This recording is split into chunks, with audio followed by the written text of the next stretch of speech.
তো প্রিয় বন্ধুরা, আশা করি আমরা সব ভালো আছি। আমরা দেখছেন জয়দেব এক্সক্লুসিভ ইউটিউব চ্যানেল। তো ইতিমধ্যেই আমরা জেনে গেছেন যে পশ্চিমবঙ্গ মাদ্রাসা সার্ভিস কমিশনের গ্রুপ ডি যে পরীক্ষা হওয়ার কথা ছিল 1 সেপ্টেম্বর, সেটা হয়ে গেছে ৭৩,৯০,০০০ ক্যান্ডিডেট। এবং ইতিপূর্বে ২০১১ সালে পরীক্ষা হয়েছিল ২৪,৫০৭ ক্যান্ডিডেট। তাদের কিন্তু রেজাল্ট বার হতে চলেছে এই মাসে, এবং তারপরে শুরু হবে ইন্টারভিউ পরীক্ষা। তো ইন্টারভিউ পরীক্ষা কেমন হবে তা নিয়ে আমার চ্যানেলে পরপর ভিডিও দেওয়া রয়েছে, আপনারা দেখে নেবেন। এর পাশাপাশি বিভিন্ন ভিডিওতে কমেন্ট আসছে, তো সেই কমেন্ট উত্তর দিতে কিন্তু আজকে আবার হাজির হয়েছি নতুন একটা ভিডিও দিয়ে। তার প্রথমে আসে ইন্টারভিউ বোর্ডে প্রবেশ করবার আগে কি ধাপ অতিক্রম করতে হয়। ঠিক আছে, তো দেখুন, ইন্টারভিউ কক্ষে প্রবেশ করার আগে সর্বোচ্চ ধাপ হচ্ছে সেটি আমরা কি ইন্টারভিউ যে সেন্টার আমরা পড়বে নির্দিষ্ট জেলা, সেই জেলায় অথবা যদি মেন সেন্টারে পড়ে সেখানে কিন্তু আপনাকে আগে নিয়ে যেতে হবে, অর্থাৎ আপনাকে পৌঁছাতে হবে। এটা হচ্ছে প্রথম ধাপ। আপনি যদি সময় মতো না পৌঁছাতে পারেন তাহলে কিন্তু ইন্টারভিউ আপনার যাবে, অর্থাৎ আপনার সিরিয়াল নাম্বার আউট হয়ে যাবে। প্লাস আবার যখন সিরিয়াল নাম্বার শেষ হবে লাস্টের দিক থেকে আমরা আসবে, তখন আপনার প্রশ্ন কঠিন হয়ে যাবে। নির্দিষ্ট সিরিয়াল অনুযায়ী ইন্টারভিউ না প্রবেশ করলে কিন্তু ইন্টারভিউ যে বোর্ডের মেম্বার থাকেন তারা কিন্তু রাগত হন, রেগে যান, এবং তারা কঠিন প্রশ্ন আপনাকে করে থাকবেন। সুতরাং প্রথম যে ধাপটি সেটা হচ্ছে ইন্টারভিউ বোর্ডে যদি দেখা গেল ৯টার সময় পৌঁছাতে বললো বা ১০টার সময়, সেক্ষেত্রে আপনি চেষ্টা করবেন ১ ঘন্টা আগে সেই সেন্টারে পৌঁছানোর। ক্লিয়ার হলো? এটা হচ্ছে প্রথম ধাপ। দ্বিতীয় ধাপে আপনাকে ডকুমেন্ট ভেরিফিকেশন হবে। ডকুমেন্ট ভেরিফিকেশন আপনার যে শিক্ষাগত যোগ্যতা আছে, যে কাস্ট সার্টিফিকেট আছে, সবগুলো নিয়ে যাবেন। অরিজিনাল প্লাস ২ কপি করে জেরক্স এবং পাসপোর্ট সাইজের ফটো। ৩ নম্বর যে ধাপটি আছে সেটি হচ্ছে আপনাকে কিন্তু ডকুমেন্ট ভেরিফিকেশন আপনারা করাবেন সেন্টারের ভেতরে। কি ধরনের ডকুমেন্ট ভেরিফিকেশন করাবেন? আপনার অরিজিনাল সবগুলো দেখবেন, এবং আপনি যে ফর্ম ফিল আপ করার সময় যে জেরক্স কপিগুলো দিয়েছিলেন সেগুলো কিন্তু আপনাকে দেখবেন। এর মধ্যে অবশ্যই একটি ডকুমেন্টস আপনার শিক্ষাগত যোগ্যতার পাশাপাশি থাকবে, সেটি হচ্ছে আধার কার্ড। আধার কার্ডটি কিন্তু আপনি অরিজিনাল নিয়ে যান। যাদের আধার কার্ড হারিয়ে ফেলেছেন তারা অবশ্যই বিবিসি আধার কার্ড কিন্তু করে নিতে পারেন, মাত্র ৫০ টাকা খরচ হতে পারে। ঠিক আছে, তো বিবিসি আধার কার্ডটা আপনারা করে নেন যারা হারিয়ে ফেলেছেন। ঠিক আছে, এক্ষেত্রে কোনো জেরক্স চলবে না। এক্ষেত্রে আপনাকে অরিজিনাল কিন্তু নিয়ে সেন্টারে প্রবেশ করতে হবে। ক্লিয়ার হলো? তারপরে আমরা ডকুমেন্ট ভেরিফিকেশন হবে। আমরা সিরিয়াল অনুযায়ী আমরা ইন্টারভিউ কক্ষে আপনাকে বোর্ড বলে দেবে, বোর্ড নাম্বার, অর্থাৎ ইন্টারভিউ লেটারে আমরা বোর্ড নাম্বার লেখা থাকবে, কত নম্বর বোর্ডে আপনার পরীক্ষা হবে। ঠিক আছে, তারপরে নির্দিষ্ট কক্ষে আমরা যাওয়ার পরে যেখানে আমরা বসতে দেবে অনেক ক্যান্ডিডেট থাকবে, সেখানে আমাদের ডকুমেন্ট ভেরিফিকেশন রোল নম্বর অনুযায়ী ডকুমেন্ট ভেরিফিকেশন হবে, নাম ধরে ডাকবে। তারপরে হচ্ছে আপনাকে সিগনেচার করতে হবে। সিগনেচার করার পরে ডকুমেন্ট ভেরিফিকেশন হয়ে যাওয়ার পরে আমাকে আবার নির্দিষ্ট কক্ষে বসতে হবে। তারপরে একজন আসবেন ডাকতে, তিনি ওই দপ্তরের ক্লার্ক হতে পারেন বা গ্রুপ ডি কর্মচারী হতে পারেন। তেনারাই আপনাদেরকে ডাকবেন নির্দিষ্ট কক্ষে যাওয়ার জন্য। আমরা যে বোর্ড নাম্বার থাকবে, তো সেই বোর্ড নাম্বারে আপনাকে যেতে হবে, অর্থাৎ ইন্টারভিউ যে রুম নাম্বার সেই রুম নাম্বারে আপনাদেরকে নিয়ে যাবে। নিয়ে যাওয়ার পরে দেখবেন আপনার আগে ২-৩ জন বেরিয়ে আসছে। তার আগে মানসিক প্রস্তুতি নেবেন যে আমি যেন এই ইন্টারভিউটির পক্ষে ঢুকে সমস্ত কিছু উত্তর ভালোভাবে দিতে পারি। এক্ষেত্রে আপনারা যে ধর্মের মানুষ আছেন অবশ্যই ঈশ্বরকে ডাকবেন। ঈশ্বর আমাদের শেষ উপায়। আমি তো বলি প্রথম এবং শেষ দুটোই উপায়। তো ঈশ্বর ছাড়া পৃথিবীতে কোনো কিছুই হয় না। তো আপনারা ঈশ্বরকে ডাকবেন, আল্লাহকে ডাকবেন, যে যা ধর্মাবলম্বী মানুষ তাকে আপনারা স্মরণ করবেন।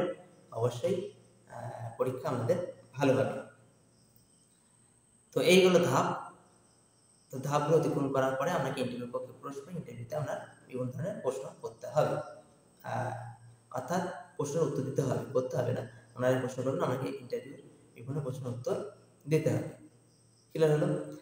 তারপরে আসবো সই করার বিষয়ে। তো প্রথমেই আপনাকে কিন্তু যে ডকুমেন্ট ভেরিফিকেশন হবে সেখানে কিন্তু আপনার সইটা মনোযোগ সহকারে দিতে হবে। এক্ষেত্রে আপনারা অনেকেই ভুল করে থাকেন। তাই ভুলটা কি? আমরা অনেকেই বাংলা সই করেন অভ্যস্ত। সুতরাং আমি বলবো আপনারা ইংলিশ সইতে অভ্যস্ত হয়ে যান, কারণ চাকরি করতে যাচ্ছেন এটি কোনো সে আপনি 8 পাস করুন আর মাধ্যমিক পাস উচ্চ মাধ্যমিক পাস করুন আর যতই যান না কেন আপনাকে সই করতে হবে। তো সেক্ষেত্রে আমি বলবো বাংলা এখন কোথাও ঠিক মতো চলে না সিগনেচারের বিষয়ে। তো সেক্ষেত্রে আপনি চেষ্টা করবেন অবশ্যই ইংলিশে সই করার। যারা ইংলিশে সই করার অভ্যস্ত না অবশ্যই ইংলিশে সই করার চেষ্টা করুন এবং বাড়িতে প্র্যাকটিস করুন। যে সইটি আপনি ওখানে করবেন আমাদের ডকুমেন্ট ভেরিফিকেশন হয়ে যাওয়ার পরে এবং সিরিয়াল নাম্বার ডাকার পরে, ঠিক আছে, তো সেই সিগনেচার খাতায় আপনার রোল নাম্বারের পাশে সই করতে হবে। তো সই করার সময় আপনি যথেষ্ট সচেতন হবেন। যে সইটি আপনি করছেন সেই সইটি কিন্তু আপনাকে চাকরির পরীক্ষার শেষ মাধ্যম, পাশাপাশি প্রথম মাধ্যম বলতে পারেন। শেষ মাধ্যম, প্রথম মাধ্যম কেন বললাম? চাকরিতে আপনি যাচ্ছেন ইন্টারভিউ, আপনার শেষ মাধ্যম, সেখানে সই করছেন, প্লাস চাকরিতে যখন পা দিচ্ছেন সেটা হচ্ছে প্রথম মাধ্যম। তাহলে প্রথম থেকে শেষে যে সইটি দিয়েছেন সেই সইটি কিন্তু প্রথম থেকে করে যেতে হবে প্রত্যেকটি খাতায়, ডকুমেন্টে। তা সেক্ষেত্রে আপনাকে কী করতে হবে? আপনার ডকুমেন্ট ভেরিফিকেশন হবে, যখন ডকুমেন্টসে সই করবেন সেখানেও কিন্তু ইংলিশে সই করতে হবে। সে আধার কার্ড বলুন আর আমরা যত শিক্ষাগত যোগ্যতা সার্টিফিকেট বলুন, সবকটা কিন্তু ইংলিশে সই করতে হবে। তো সইটি এমনভাবে করবেন, কারণ কাউন্সিলিংয়েও আপনাকে কিন্তু সেম সই করতে হবে। যখন ডকুমেন্ট ভেরিফিকেশন হবে ইন্টারভিউতে, সেম সই না করলে কিন্তু আপনাকে বাতিল বলে ঘোষণা করা হবে। তাহলে যখন কাউন্সিলিং হবে, কাউন্সিলিংয়ে আপনাকে সেম সই করতে হবে, তাহলে চিনতে হবে হ্যাঁ ইনি অরিজিনাল ক্যান্ডিডেট এখানে এসছেন। ক্লিয়ার হলো?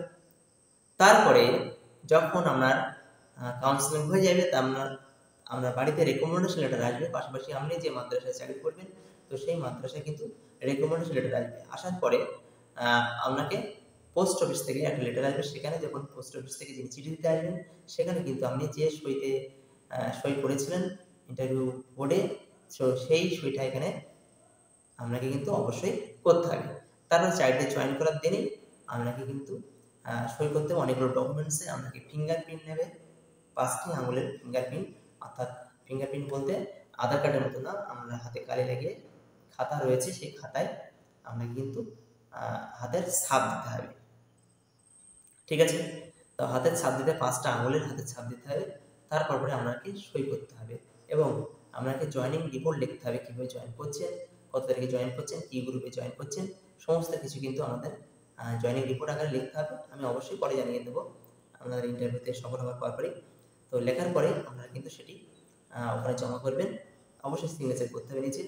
তারপর পরেই আপনাদের কিন্তু যে অ্যাকাউন্ট বুক হয়, অর্থাৎ খাতা হয়, চাকরি পাওয়ার পর যেখান থেকে টাকা তুলবেন সেখানে সই করতে হবে এবং আপনার ডিআই অফিসে বা এসআই অফিসে আপনাকে কিন্তু বিভিন্ন আপনার কাগজপত্র পাঠানো হবে, সেখান থেকে অনেক কাগজ আসবে। আপনাকে কিন্তু সেম ফর্মগুলো একই সিগনেচারে সই করতে হবে। সুতরাং এটাই হচ্ছে বলার বিষয়। সই করবার সময় আমরা খুবই সচেষ্ট থাকবেন, সতর্ক থাকবেন, তাহলে কিন্তু আপনাদের আর কোনো ভুল হওয়ার সম্ভাবনা থাকবে না। তাহলে এটাই হচ্ছে বিষয়। সই করবেন কীভাবে? একদম ইংলিশে সই করবেন, ঠিক আছে?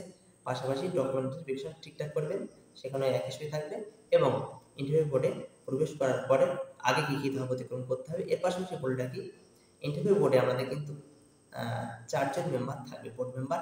তো সেই 4 জন বোর্ড মেম্বারের কথা শুনে কিন্তু আমাদের পরীক্ষার প্রশ্নের উত্তর দিতে হবে, অর্থাৎ ইন্টারভিউর উত্তর দিতে হবে। 4 জন আমাদের প্রশ্ন কিন্তু করবে। তাই হচ্ছে আজকের ভিডিওর টপিক। কেমন লাগছে অবশ্যই কমেন্ট করে জানাবেন। যারা চ্যানেলটি নতুন অবশ্যই সাবস্ক্রাইব করুন, বন্ধুদের শেয়ার করুন। সকলে ভালো থাকুন, সুস্থ থাকুন।